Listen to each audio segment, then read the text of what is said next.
अस्सलाम वालेकुम दोस्तों, कैसे हैं आप सब। उम्मीद करता हूँ आप सब खैरियत से होंगे, फिट फाट होंगे। तो आज यहाँ हो रही है टिक्का पार्टी। अभी मजा आएगा ना भिड़ो। जी हाँ, इस वक्त हम मौजूद हैं मलक इमरान के घर और यहाँ हम कर रहे हैं टिक्का पार्टी। मलक अली शेर अवान एडवोकेट वो पार्टी दे रहा है। तकरीबन गांव के 40 से 50 लड़के, यंग लड़के, यंग जनरेशन, उनको यहाँ आज इनवाइट किया गया है। यहाँ पर हम जो सेन है ना, इसमें टेबल लगाएंगे। अभी तो फ़िलहाल हम ऊपर यहाँ या इस जगह लाइट लगाएंगे या इस जगह अच्छी लाइट हम लेके आए हैं।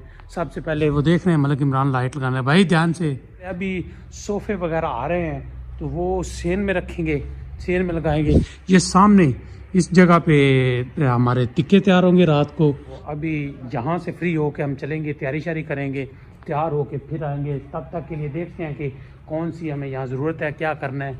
की चाहिए लाइट।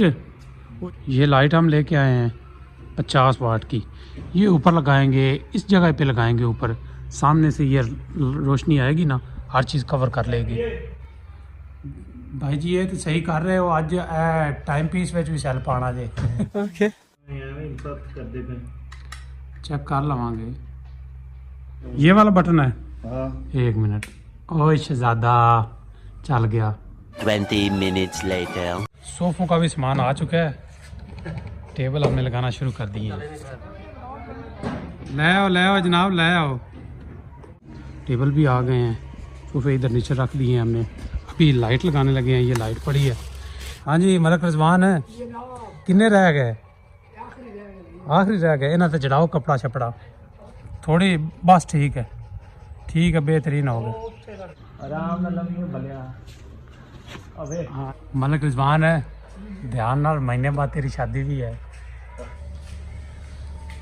बस लाइट चल गई है। A few hours later. तो हमने भी तैयारी कर ली है। अभी फ्रेश हुए हैं, नहाए हैं। यार सर्दी भी आज काफ़ी है। तो टाइम तकरीबन 5 बज गए हैं, शाम होने वाली है। तो हमारा 7 बजे का प्रोग्राम है। तो थोड़ी देर बाद हम निकलते हैं, देखते हैं क्या कंडीशन है, क्या सूरत हाल है। A few moments later। वाह शब्बीर वाह, कमाल कर देते। ले जनाब, सेटअप तो कंप्लीट हो चुका है, मुकम्मल तैयारी हो चुकी है। अब देर है तो दोस्तों के आने की। जी मलक इमरान साहब रेडी हो? मलक इधर नहीं आया यार। आ रहे हैं सारे, आ रहे हैं। बुला यार उन्होंने। टिक्के वाले भी आ चुके हैं। A few inches later। भाई जी सर्दी बहुत है, आग के पास खड़े हैं और बजाते खुद मलक अली शेर अवान पहुंच चुके हैं अपनी निगरानी में सब कुछ तैयार करवाने। मलक साहब कैसे हो? अल्हम्दुलिल्लाह। माशाल्लाह जी, बड़ी पार्टी दे रहे हो, बहुत शुक्रिया साडे वालों। ते दोस्त आए नहीं यार हाले तक। एक SHO साहब आया है। की देर है बाकियां दी? 7 वजे तक बाकी इंशाल्लाह पाइपलाइन च हैं, पहुंच रहे हैं। तुसी बहुत लेट आए जी, की वजह है? सर मेरा मैनेजमेंट पहले पूरी थी, इस वास्ते मैं टाइम भी आया। अच्छा Later। वाह जी वाह, चस आ गई थे, मुंह में पानी आ गया वैसे।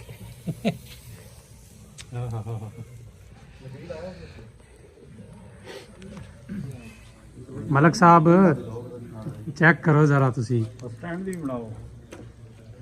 ये तो बाकी पै ही है ना। हाँ हाँ हाँ, असल चीज तो है ना जेडे अग दे उत्ते है। ये रहा नहीं जाता। नहीं यार फिर ना दोस्तों तो पहले चंगा नहीं होता, क्यों जी? सारे ने विच भाईजान अल्लाह खैर करेगा। हाँ अल्लाह खैर करेगा। मलक इमरान है। आप बंदन जानते हो?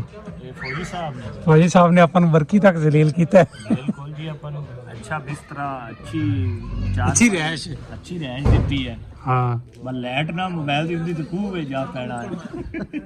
अच्छा यार एक और दस, अब टेबल सारे खाली पे ने, बंदे आए को नहीं, तो इन्ना माल है की करना है। मस्जिद ऐलान करा देने दा। 7 का टाइम हो रहा है, टेबल खाली ने, हाले तक नहीं पहुंचे। फौजी साहब आ चुके ने। नहीं मेरा क्यों बनाया यार, मैंने तुझे कहा था भी काम शुरू हो। नहीं फौजी साहब की 3-4 दिन तो मैं खाना नहीं खाता। फौजी साहब इस गल तो कि सारी स्टोरी सुनानी है बरकी दी। बल्कि कईयां दी कई मैं सिर्फ बोटियां दी चक्कर स्टोरी नाप के बैठा हां यार, पर वो खा रहा फौजी साहब इस गल तो माजरत, तुसी ਜਿਹੜੀ 2 दिन भुख रखी है ना, राज ते खा सकते, माल वाधू है। पीर साहब मुर्शिद कैसे हो? वेलकम जनाब। वो अल्लाह दी तसा कहता बंदा तो वैसे बस हो जाती। हां ये गल में यार सुनाओ जी। मियां सरफराज साहब पहुंच आए ने। पहुंच जाए तू शाह जी ਅਸੀਂ ਸੋਚ ਰਹੇ ਸੀ ਕਿ ਤੁਸੀਂ ਨਹੀਂ ਆਓਗੇ ਤੇ ਆਹ ਮਾਲ ਸਾਰਾ ਸਾਡੇ ਵਾਸਤੇ ਵਾਧੂ ਹੈ। ਤੁਸੀਂ ਫਿਰ ਬਿਲ ਆਖਰ ਪਹੁੰਚ ਆਏ ਜੀ ਮੀਆਂ ਸਾਹਿਬ। ਹਾਂਜੀ ਪਹੁੰਚ ਆਏ ਆ। ਨਹੀਂ ਰਿਹਾ ਨਹੀਂ ਗਿਆ ਤੁਹਾਡੇ ਕੋਲ? ਇੰਨੀ ਤਾਂ ਸਰਦੀ ਆ, ਵੇਖੋ ਨਾ ਉੱਤੇ ਖੁੱਲਾ ਆਸਮਾਨ, ਇੰਨੀ ਸਰਦੀ, ਤੁਸੀਂ ਫਿਰ ਵੀ ਆ ਗਏ ਜੀ। ਬਈ ਸਰਦੀ ਹੋਵੇ, ਟਿੱਕੇ ਹੋਣ, ਕਬਾਬ ਹੋਣ, ਤੇ ਫਿਰ ਅਸੀਂ ਵੀ ਹੋਈਏ, ਤੇ ਬੜਾ ਹੋ ਸਕਦਾ ਵੀ ਨਾ ਆਈਏ। ਇਹ ਬੜੀ ਅੱਛੀ ਬਾਤ ਕਹੀ ਆ। ਵੈਲਕਮ ਜਨਾਬ, ਵੈਲਕਮ। ਤੁਹਾਡੇ ਨਾਲ ਰੌਣਕਾਂ ਨੇ, ਤੁਹਾਡੇ ਨਾਲ ਬਾਰਾਂ ਨੇ, ਤੁਸੀਂ ਅੱਗ ਵੀ ਸੇਕੋ, ਨਾਲ ਚੈੱਕ ਕਰੋ, ਤੁਹਾਡੀ ਅੱਖਾਂ ਦੇ ਸਾਹਮਣੇ ਬਿਲकुल तैयार है। Few minutes later. नहीं जनाब, नीचे टिक्का पार्टी चल रही है, हम फिलहाल ऊपर आए हैं थोड़ा सा व्यू लेने। कुछ दोस्त अभी नहीं आए, हमने शुरू करवा दिया है। वो सामने किस जगह पे मेरी सीट है, तो चलते हैं, खाना खाते हैं, आपको एक व्यू दिखा दें हम बस। ये सामने टिक्का तैयार हो रहा है मज़ीद। सुभान अल्लाह, ਬਈ ਕੀ ਬਾਤ ਹੈ, क्या बात है। ਮਜ਼ਾ ਆ ਗਿਆ, ਮਜ਼ਾ। मियाँ साहब खाओ तो सही, फिर दस जी मज़ा आ गया। मियाँ साहब सुनाओ।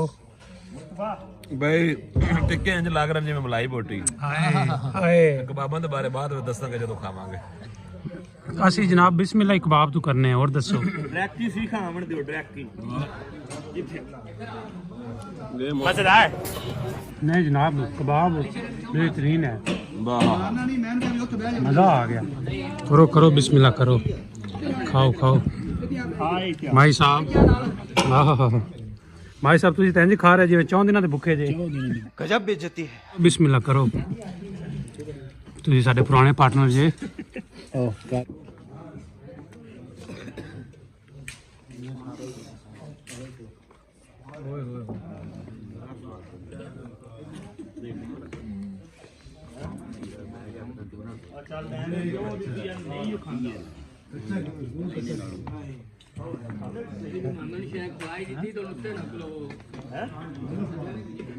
A few moments later. ले जनाब, टिक्का पार्टी ख़त्म हो चुकी है, हम खा चुके हैं, बेहतरीन था। हमारे पास हमारे दोस्त बैठे हैं, राय अल्लाह दिता साहब। राय साहब दसो की सूरत हाल रही? माशाल्लाह बहुत अच्छी पार्टी रही, अच्छा, बहुत ही अच्छा, यानी कि बारबेक्यू था। आहा, खाया हमने टिक्का बोटी खाया और कबाब खाया है। यार यार बहुत बहुत कम मुझे लगता है आपने खाया है। ये क्या यार, ये प्लेट काफी बड़ा है और आपने खाया थोड़ा सा, क्या बात है? हमने दूध पट दी है। दूर पड़ दी वाकई, सच्ची यार, माल फिर भी इतना बच गया। अब वो अलीशर खत्म कर देगा। वो तो भाई अपने तिक्के कबाब खाते रहेंगे। आए इधर दिखाए, यार तू तो साइड पे हो जा। ये हाँ, यार ठंडी ठंडी बोतलें हैं दूध की, रख रख उत्ते रख, जल्दी कर, आप चाह बनाइए, आप आधा काम करिए, वो आधा काम कर यार। हाँ हाँ, चल चल चल खोल, शॉर्ट शॉर्ट है वाह, वाइटल। मतलब इमरान बंदे बैठे ने ज़्यादा, थोड़े जे मिस ना करो तो यार, चाय भी अपनी उन्नी को है ना जी पूरी आ जाए, अपन बंदे थोड़े जे मिस करने हैं। की कहिए मैं कर लेना आ तो इधर सब कंप्लीट हो गया। तुसी किवें बैठे जे? नहीं चाय नहीं है यार, वो बच्चों का दुध है यार, वो बच्चों का दुध है, वो लैके चले ने। तुसी जा सकते जी, इजाजत है तुहानू। ये क्या बात हुई यार? भाई जी दूसरी शिफ्ट ते पाबंदी है, तुसी तो समझदे हो। पहले 1.5 बार क्यों उठाया? भाई जी मैं शिफ्ट लाउण ते नहीं आया, मैं तो थोड़ा पकड़िया आके जनाब। शुक्र है बाड़ा आ गए। बस कर खालू। ये है जनाब हमारी चाय, गर्मा गर्म चाय। मलक साहब गिलास वाली चाय नहीं रहे यार। 2000 years later. तो दोस्तों इस टाइम टिक्का पार्टी एंड हो चुकी है। हम अभी काफ़ी दोस्त ये देख रहे हैं, रात के तकरीबन 12 बज गए, काफ़ी गपशप की है, खुशगवार मूड में, हंसी मजाक भी चलता रहा है। अब हम आज के व्लॉग को यहाँ एंड करते हैं। तो हमारे सामने बैठे हैं जनाब मलक अली शेर अवान साहब, उनकी तरफ से ये पार्टी थी। बहुत मेहरबानी थोड़ी नवाजिश, मेहरबानी, शुक्रिया, तुसी साडे वास्ते टाइम कढ़िया, साਰਿਆਂ ਨੂੰ इनवाइट किया। टिक्का पार्टी एक टिक्का कबाब एक नवी बुनियाद रखी। इंशाल्लाह दोस्तों ने वादे कीते ने कि ये असी काम करते रहांगे, दोस्तों का कट करते रहांगे। शुरुआत की है मलक साहब, तुसी ते की कहना चाहते हो? जी मेहरबानी, अस्सलाम वालेकुम। मैं असल ते कहना चाहना भाई जी सारे दोस्तों ने कोई खाण पीण ਦਾ ਜਾਂ ਇਹਨੂੰ ਕੋਈ ਐਡਵਰਟਾਈਜ਼ਮੈਂਟ ਕਰਨ ਦਾ ਕੋਈ ਮਕਸਦ ਨਹੀਂ ਸੀ। ਇਹਦਾ ਮਕਸਦ ਸਿਰਫ ਇੱਕੋ ਹੀ ਹੈ, ਆਪਣੇ ਆਪ ਨੂੰ ਲੋਕਾਂ ਦੇ ਵਿੱਚ ਜ਼ਿੰਦਾ ਰੱਖਣਾ ਜੀ। ਮੈਂ ਇਸ ਸਪੀਡੀ ਦੌਰ ਵਿੱਚ, ਇਸ ਮੁਸਤਕਲ ਮਸਾਜੀ ਵਿੱਚ, ਮਤਲਬ ਤੁਸੀਂ ਅੱਜ ਕੱਲ੍ਹ ਜਿੰਨਾ ਆਪਣੀ ਲਾਈਫ ਦੇ ਵਿੱਚ ਬਿਜ਼ੀ ਹੋ ਗਏ ਹੋ, ਤੁਸੀਂ ਆਪਣੇ ਘਰ ਦੇ ਲੋਕਾਂ ਨੂੰ ਟਾਈਮ ਨਹੀਂ ਦੇ ਪਾ ਰਹੇ, ਆਪਣੀ ਫੈਮਿਲੀਜ਼ ਨੂੰ, ਆਪਣੇ ਕਰੀਬੀ ਰਿਸ਼ਤੇਦਾਰਾਂ ਨੂੰ, ਸਹੀ ਤੇ ਬਲਕਿ ਈਵਨ ਕਿ ਤੁਸੀਂ ਖੁਸ਼ੀ ਗਮੀ ਵਿੱਚ ਵੀ ਨਹੀਂ ਲੋਕਾਂ ਨੂੰ ਸ਼ਾਮਲ ਹੋਣ ਤੋਂ ਕਾਸਰ ਹੋ ਰਹੇ ਹੋ। ਹਾਂਜੀ ਇੰਨਾ ਜਿਹੜਾ ਦੌਰ ਇੱਕ ਨਾ ਮਤਲਬ ਸਪੀਡ ਵਿੱਚ ਗੁਜ਼ਰ ਰਿਹਾ, ਤੇ ਇਹ ਸਾਰੀਆਂ ਚੀਜ਼ਾਂ ਨੂੰ ਮੈਂ ਮੱਦੇਨਜ਼ਰ ਰੱਖਦੇ ਹੋਏ ਤੇ ਮੈਂ ਇਹ ਸੋਚਿਆ ਕਿ ਇੱਕ ਐਸਾ ਟਾਈਮ ਫਿਕਸ ਕੀਤਾ ਜਾਵੇ, ਇੱਕ ਐਸਾ ਟਾਈਮ ਬਣਾਇਆ ਜਾਵੇ ਦੋਸਤਾਂ ਵਿੱਚ ਕਿ ਜਿੰਦੇ ਵਿੱਚ ਬਹਿ ਕੇ ਤੁਸੀਂ ਆਪਣੀਆਂ ਗੱਲਾਂ, ਆਪਣੀ ਚੀਜ਼ਾਂ ਆਪਣੀ ਸ਼ੇਅਰ ਕਰੋ ਲੋਕਾਂ ਨਾਲ, ਉਹਨਾਂ ਨਾਲ ਤੁਸੀਂ ਇੰਟਰੈਕਸ਼ਨ ਕਰੋ, ਫੇਸ ਬਾਏ ਫੇਸ ਉਹਨਾਂ ਨੂੰ ਮਿਲੋ, ਉਹਨਾਂ ਦੇ ਮਾਮਲਾ ਡਿਸਕਸ ਕਰੋ। ਐਟਲੀਸਟ ਤੁਸੀਂ ਈਦ ਜਾਂ ਦੂਸਰੇ ਮੌਕਿਆਂ 'ਤੇ ਇੱਕ ਦੂਸਰੇ ਨੂੰ ਮਿਲਦੇ ਜੇ, ਮੈਂ ਸਮਝਣਾ ਕਿ ਤੁਸੀਂ ਉਸ ਤੋਂ ਇਲਾਵਾ ਵੀ ਤੁਹਾਨੂੰ ਇਸ ਤਰੀਕੇ ਦੇ ਇਵੈਂਟ ਕਰਨੇ ਚਾਹੀਦੇ ਨੇ ਜਾਂ ਗੈਦਰਿੰਗ ਕਰਨੀ ਚਾਹੀਦੀ ਹੈ, ਤਾਂ ਕਿ ਤੁਹਾਡੇ ਇੱਕ ਕੁਰਬਤਦਾਰੀ ਜਿਹੜੀ ਹੈ ਉਹ ਤੁਹਾਡੇ ਅੰਦਰ ਕਾਇਮ ਰਹੇ, ਇੱਕ ਮੁਹੱਬਤ ਪਿਆਰ ਦਾ ਰਿਸ਼ਤਾ ਵੀ ਕਾਇਮ ਰਹੇ, ਇੱਕ ਰਿਸ਼ਤੇਦਾਰੀ ਦੇ ਲਿਹਾਜ਼ ਦਾ ਵੀ ਤੁਹਾਡੀਆਂ ਚੀਜ਼ਾਂ ਇੱਕ ਦੂਜੇ ਤੱਕ ਪਹੁੰਚਦੀਆਂ ਰਹਿਣ। ਇਹ ਸਾਰੀ ਸਾਡੀ ਕਾਵਿਸ਼ ਜਾਂ ਸਾਰੀ ਕੋਸ਼ਿਸ਼ ਦਾ ਜਿਹੜਾ ਮੈਂ ਸਪੈਸ਼ਲ ਕ੍ਰੈਡਿਟ ਦੇਣਾ ਚਾਹਾਂਗਾ, ਇਹ ਸਾਡੇ ਸੀਨੀਅਰ, ਮੈਂ ਕੰਪਨੀ 'ਚ ਕੰਮ ਕਰ ਰਿਹਾ, ਉਹਨਾਂ ਦੇ ਸਾਡੇ ਐਡਮਿਨਿਸਟ੍ਰੇਟਰ ਨੇ, ਸਾਡੇ ਚੀਫ ਆਪਰੇਸ਼ਨ ਮੈਨੇਜਰ ਨੇ ਜਨਾਬ ਕਰਨਲ ਮੁਸ਼ਤਾਕ ਅਹਿਮਦ ਕਾਰੀ ਸਾਹਿਬ, ਉਹਨਾਂ ਦੇ ਇਹ ਅੰਡਰ ਰਹਿ ਕੇ ਉਹਨਾਂ ਦੇ ਕੋਲ ਇਹ ਚੀਜ਼ਾਂ ਸਿੱਖੀਆਂ ਨੇ, ਉਹਨਾਂ ਨੇ ਹੀ ਸਾਨੂੰ ਡਰਾਈਵ ਦਿੱਤੀ ਹੈ ਤੇ ਜਿਨ੍ਹਾਂ ਨੂੰ ਅਸੀਂ ਐਗਜ਼ੀਕਿਊਟ ਕਰ ਰਹੇ ਹਾਂ ਲੋਕਾਂ ਦੇ ਵਿੱਚ, ਤੇ ਅਸੀਂ ਉਹਨਾਂ ਵਾਸਤੇ ਵੀ ਦੁਆ ਗੋ ਹੈ ਤੇ ਅੱਲਾ ਬਿਹਤਰ ਕਰੇਗਾ इंशाल्लाह। तो नेक्स्ट टाइम कोशिश करांगे कि इस तरह का छोटा मोटा हल्ला गुल्ला होता रहे, दोस्तों ना मिलन जोल होता रहे। जनाब आज का व्लॉग हम यहीं एंड करते हैं, ख़त्म करते हैं। उम्मीद है आपको ये व्लॉग पसंद आया होगा। अगर पसंद आया तो वीडियो को लाइक करें, वीडियो को शेयर करें और चैनल को ज़रूर सब्सक्राइब करें। मिलते हैं नेक्स्ट वीडियो में, तब तक के लिए अल्लाह हाफिज़।